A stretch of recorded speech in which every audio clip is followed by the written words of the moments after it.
তো আজকে করলাম ইফতারি পার্টি, তাও আবার ছাদে বসে।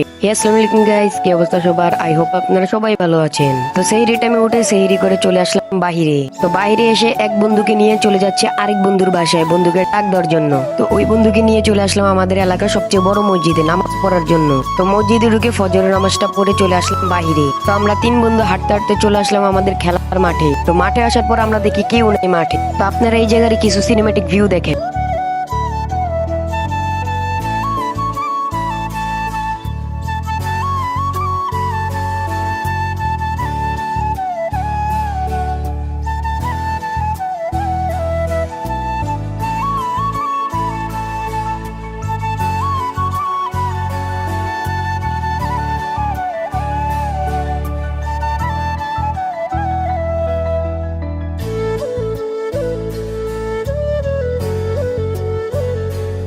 তো এইখান থেকে চলে আসলাম সোজা বাসায়, আর বাসায় আসার পরেই ঘুমিয়ে গেলাম। তো ঘুম থেকে উঠলাম বিকাল 4টার দিকে। তো ঘর থেকে বেরিয়ে সোজা চলে আসলাম আমাদের বন্ধুদের কাছে, আর এখানে এসে আমরা হিসাব করা শুরু করলাম আমরা কি কি আনবো। তো তারপরে চলে আসলাম আমরা দোকানে। তো এখানে চলে আসার পর আমরা আলুর চপ, বেগুনি, পেঁয়াজু, বুট, ছোলা আরো অনেক কিছু নিলাম। এই সব কিছু নিয়ে আমরা চলে আসলাম আমাদের ছাদে। তো সবার আগে আমরা রেডি করে নিচ্ছি আমাদের শরবতটা। তো তারপর আমরা আমাদের মাখানোর কাজটা শুরু করে দিলাম, আর ইতিমধ্যে এখানে আজানও দিয়ে দিল। তো সারাদিন রোজা রাখার পর সবাই মিলে একসাথে ইফতারি করাটার মতটাই আলাদা। আর এখনো কয়েকটা জায়গায় আজান দিচ্ছিল। তো আমাদের ইফতারি শেষ করতে করতে এখানে রাত হয়ে যায়। তো আজকের মতন ভিডিওটা এই পর্যন্তই। ভালো লাগলে লাইক করে দিবেন, আর কেমন লেগেছে এটা অবশ্যই কমেন্টে বলে দিবেন।